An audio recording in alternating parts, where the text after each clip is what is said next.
Hello प्यारे प्यारे बच्चों, और आज हम पढ़ेंगे सक्रियण ऊर्जा के बारे में। Activation energy. एक्टिवेशन एनर्जी का आपने नाम सुना होगा, जो सक्रियण ऊर्जा होती है। उससे संबंधित यहाँ पे हम एक क्वेश्चन सॉल्व करेंगे। तो देखिए यहाँ पे हमारा क्वेश्चन है, सक्रियण ऊर्जा को परिभाषित कीजिए और किसी अभिक्रिया के 400 केल्विन तथा 600 केल्विन पर वेग स्थिरांक क्रमशः 0.02 सेकेंड इनवर्स तथा 0.08 सेकेंड इनवर्स है। तो सक्रियण ऊर्जा की गणना कीजिए। पहले तो हम सक्रियण ऊर्जा की डेफिनेशन को समझेंगे।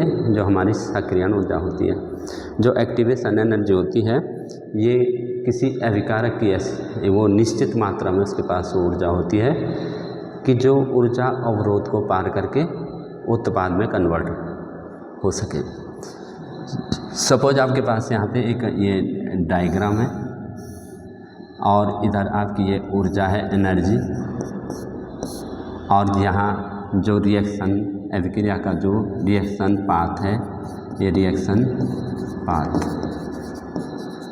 ठीक है ना। तो ये है आपके पास, और यहाँ पे आपके दो अभिकारक हैं, ए और बी, ए प्लस बी हैं, ए प्लस बी, ये आपके दो अभिकारक हैं और इन्होंने कन्वर्ट होना है ए बी उत्पाद में। ये प्रोडक्ट है, इधर उत्पाद, इसमें कन्वर्ट होना है। ये हमारा ए और ए प्लस बी दो हमारे यहाँ पे क्या है, ये हमारे हैं अभिकारक, ठीक है।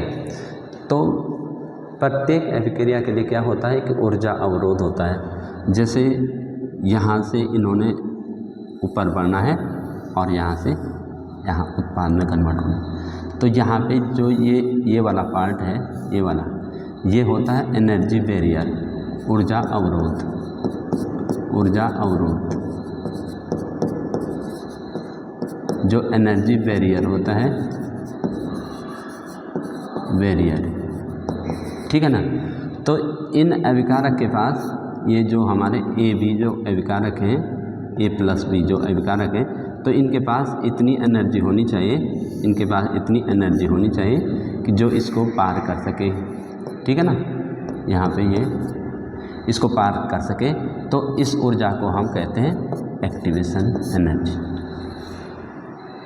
एक्टिवेशन एनर्जी के बारे में आप समझ चुके होंगे कि जो सक्रियण ऊर्जा होती है,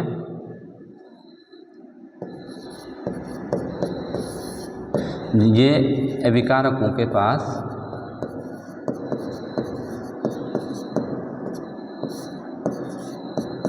पास निश्चित मात्रा में ये एनर्जी होनी बहुत ज़रूरी है।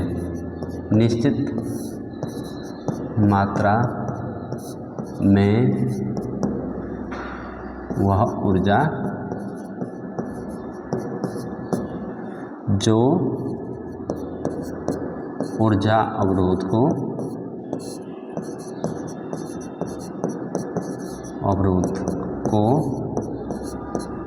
पार करके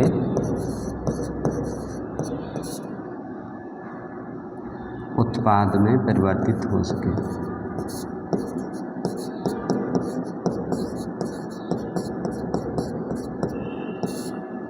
सके।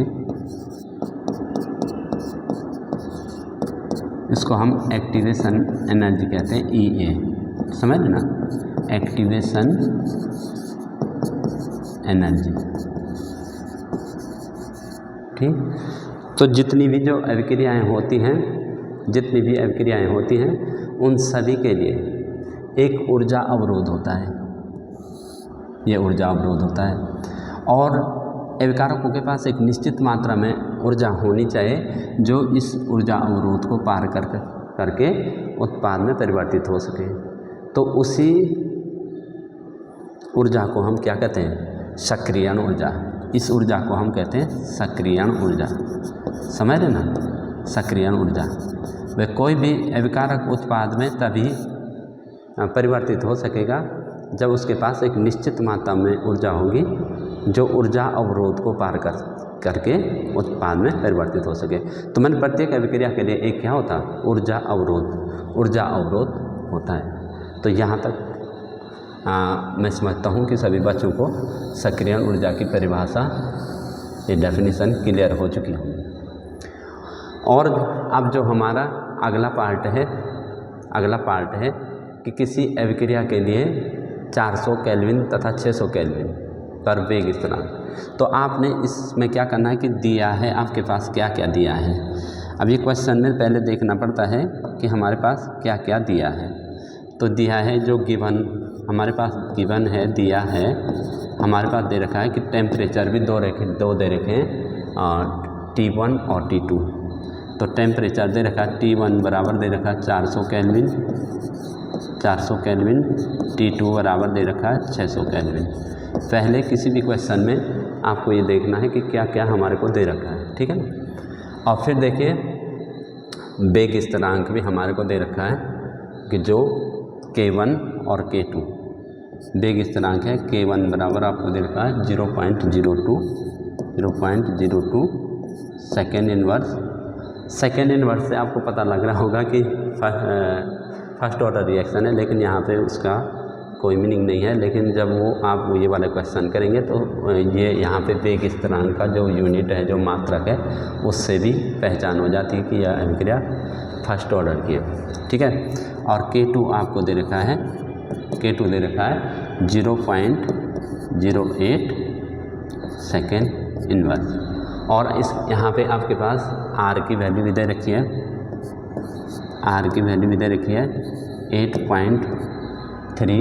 314। आप चाहते हैं इसकी यूनिट भी लिख सकते हैं। और log 4 की वैल्यू भी दे रखी है। इसका मतलब आपके क्वेश्चन में log 4 भी आने वाला है, ठीक है। तो ये चीज़ें हमारे पास दे रखी हैं। अब हमें चाहिए फार्मूला कि एक्टिवेशन एनर्जी को निकालने के लिए कौन सा फार्मूला हम यूज करेंगे।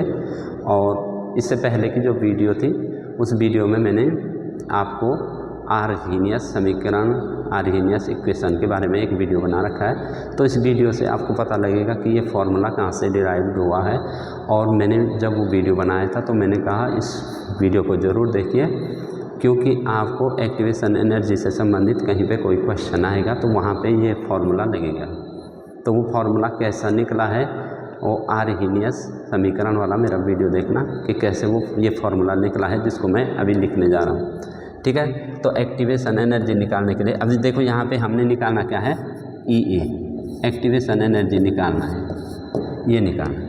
तो इसके लिए जो हमने फार्मूला तुम्हें बता रखा है, तो इसका फार्मूला जो है वो है log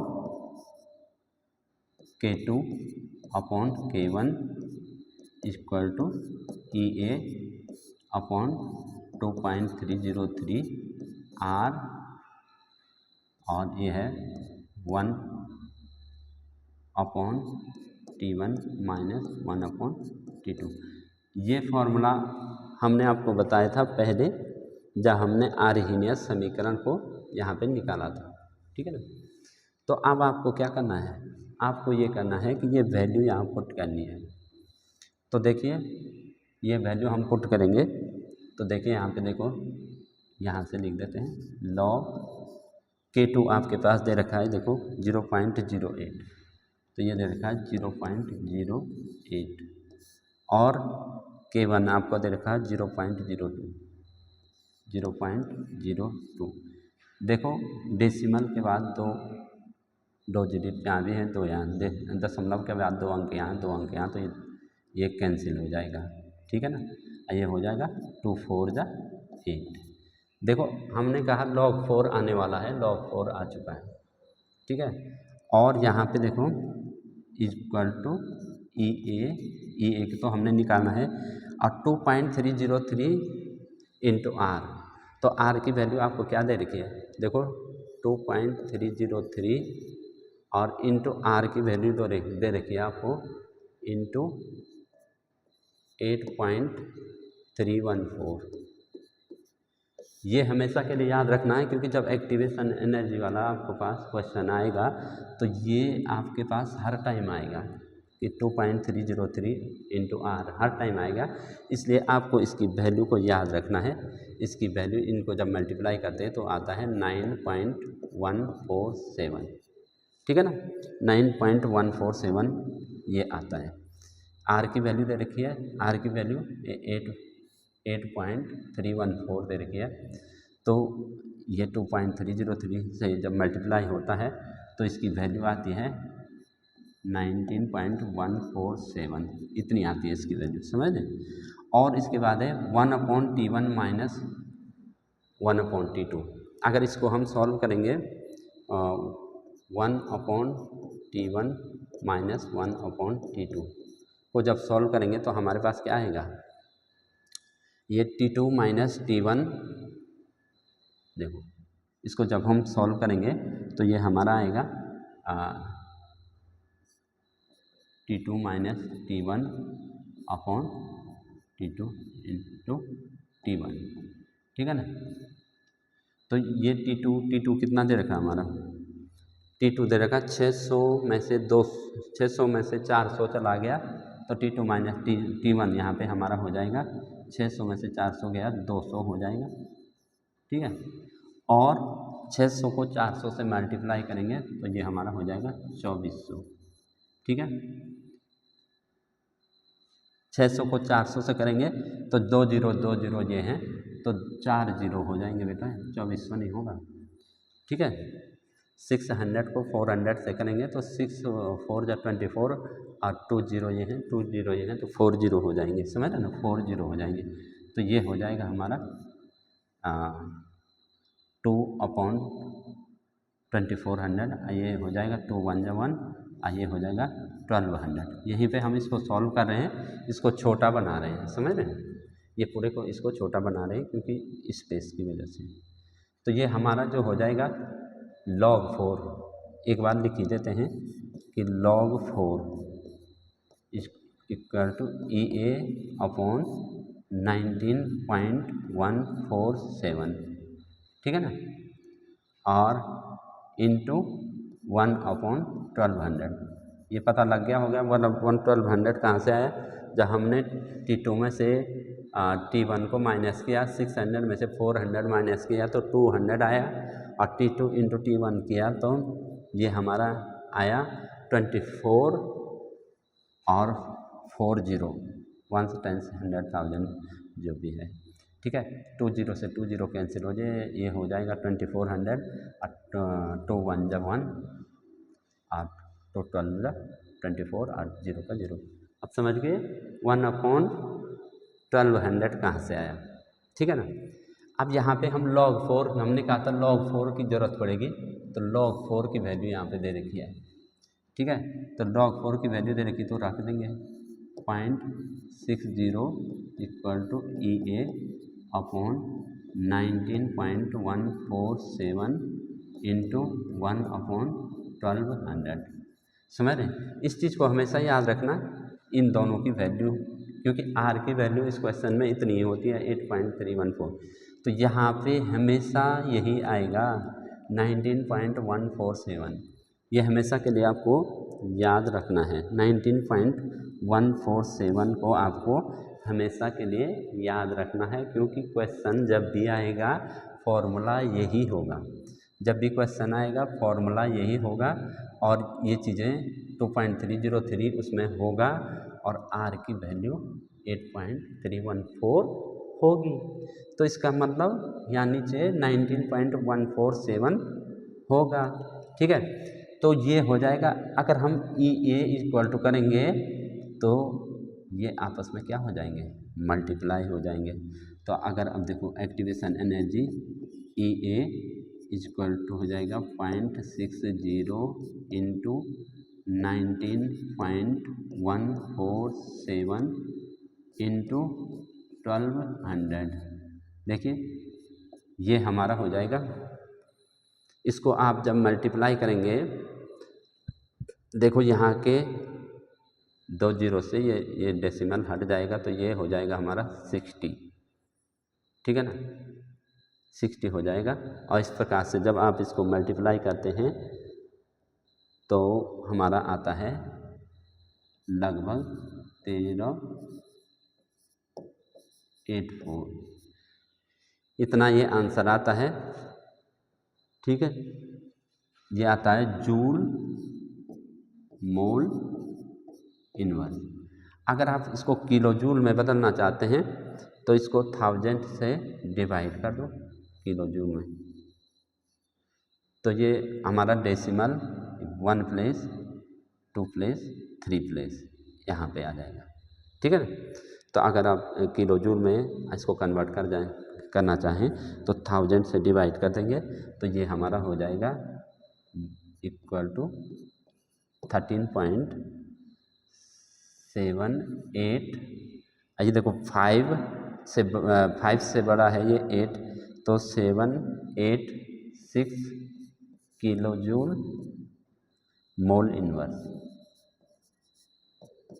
ठीक है, ये हमारा फाइनल आंसर यहाँ पे आ जाएगा। तो ये फाइनल आंसर हमारा यहाँ पे आ जाएगा। तो आपको ऐसा सक्रियण ऊर्जा से संबंधित, एक्टिवेशन एनर्जी से संबंधित अगर ऐसा कोई क्वेश्चन आपके पास आता है तो आपको क्या करना है, पहले तो उसकी डेफिनेशन पूछी जाएगी। तो डेफिनेशन में आप वही लिखेंगे कि प्रत्येक विक्रिया के लिए एक ऊर्जा अवरोध होता है और उत्पाद उस स्थिति में बनता है जब अभिकारक के पास एक निश्चित मात्रा में ऊर्जा होती है कि वो ऊर्जा अवरोध को पार कर सके। ये ऊर्जा अवरोध है, इसको पार कर सके और उत्पाद में कन्वर्ट हो सके।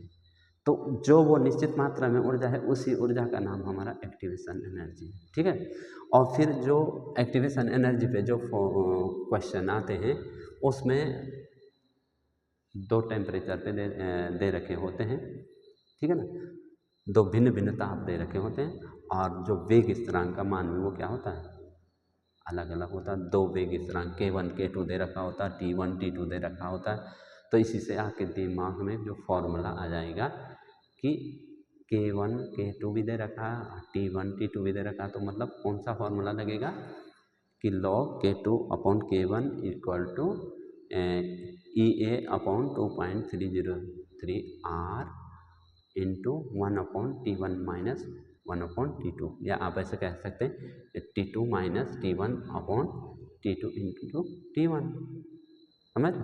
और इस वैल्यू को देखो, क्वेश्चन कोई भी हो, न्यूमेरिकल कोई भी न्यूमेरिकल हो, तो उस न्यूमेरिकल में आपको ये देखना है कि क्या दिया गया है, हमें क्या दिया गया है, इस क्वेश्चन में गिवन क्या है। तो T1 दे रखा है, T2 दे रखा है, K1 दे रखा है, K2 दे रखा है, R की वैल्यू दे रखी है, log 4 की दे रखी है। तो वो सारा नोट कर दिया और आपने निकालना क्या है, सक्रियण ऊर्जा, उसको भी लिख दो कि ये निकालना है। तो ये तो लास्ट में आएगा ना आगे, पहले तो ये फॉर्मूला लगेगा। और ये फॉर्मूला जिस भी बच्चे की समझ में ये फॉर्मूला नहीं आता है, तो हमने कहा जिसके समझ में ये फॉर्मूला नहीं आता है, ये वाला फॉर्मूला जिसकी समझ नहीं आता है, तो वो हमारी कौन सी वीडियो देखें, वो हमारी वीडियो देखें, वीडियो। अच्छा कोई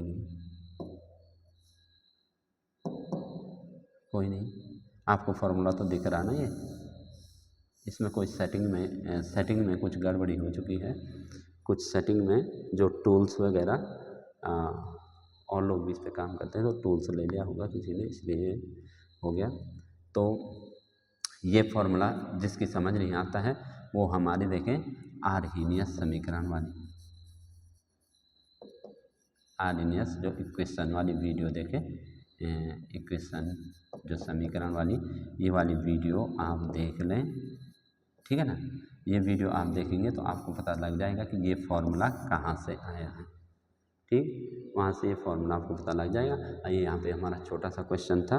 और थैंक यू, आप लोग इसको ढंग से समझिए, इन चीज़ों पे ध्यान मत दीजिए, इन चीज़ों पे, ये स्ट्रक्चर पे ध्यान मत दीजिए, क्योंकि टूल्स किसी ने यहाँ पे दिया है तो इसलिए थोड़ा हो गया। तो आप वीडियो को लाइक करें, सब्सक्राइब करें और कमेंट ज़रूर करें। और कौन सा टॉपिक आपको डिफ़िकल्ट लगता है कमेंट बॉक्स में ज़रूर लिखें। Thank you.